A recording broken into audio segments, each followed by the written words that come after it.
Bonjour Léa, bonjour à toutes et à tous. En ce 26e jour du mois de Nissan, aujourd'hui, c'est le jour anniversaire de la disparition d'un homme exceptionnel, un homme très grand.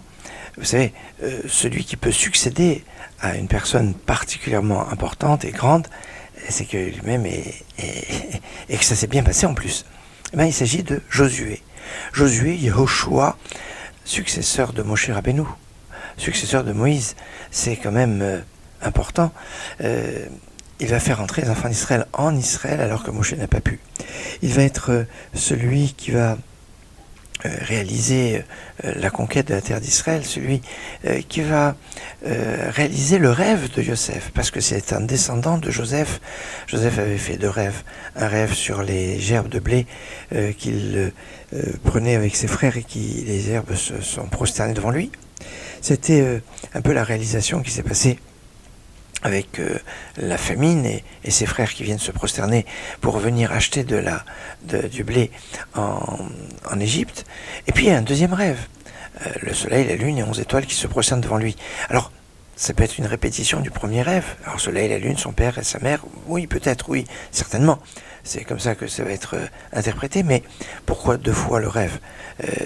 Alors pour Pharaon, le doublement du rêve était dû au fait qu'il y avait une imminence, les choses allaient arriver vite.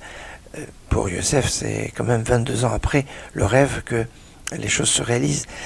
Au niveau de l'urgence, c'est pas ce qu'il y a de mieux. Mais en fait, cela va se réaliser à l'époque où il va y avoir la guerre pour les Gabaonites, alors que les peuples de la terre de Canaan vont attaquer les Gabaonites qui avaient fait un pacte de paix avec les enfants d'Israël, et comme ils étaient attaqués, ils ont demandé aux enfants d'Israël de venir les protéger, de venir les défendre, et c'était Shabbat allait rentrer. Alors comment faire ? Les enfants d'Israël n'étaient pas concernés par cette guerre à la base, et alors il fallait que le Shabbat ne rentre pas. Et pour que le Shabbat ne rentre pas, que le soleil ne se couche pas. Moshe et Josué va demander au soleil de s'arrêter. Mais le soleil dit, mais moi quand je chemine dans le ciel, je fais des louanges à Dieu. Qu'à cela ne tienne, dit Josué. Shemesh begivondom, Shemesh, tais-toi, et moi je chanterai à ta place. Et comme ça, Yehoshua a chanté à la place du soleil, le soleil et la lune qui se sont arrêtés. Pratiquement, c'était le rêve de Yosef, le soleil, la lune et les étoiles qui se prosternent devant lui, qui sont obligés de l'écouter.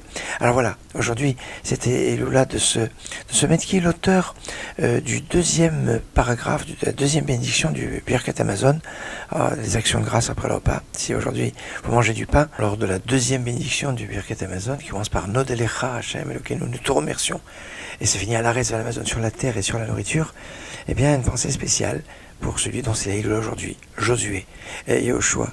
Et puis, c'est aussi l'auteur de cette louange fabuleuse que l'on fait à la fin de chaque office.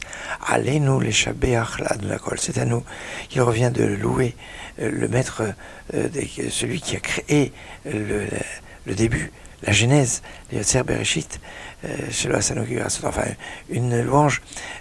Alors, sa place dans la prière, ça peut être plus tard, c'est pas lui qui l'a forcément institué à la fin de l'office. À cette époque, l'office se faisait certainement différemment.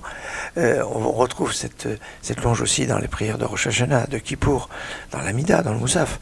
Mais on la retrouve comme conclusion de chacun de nos trois offices, l'office du matin, de Mincha et d'Arvit.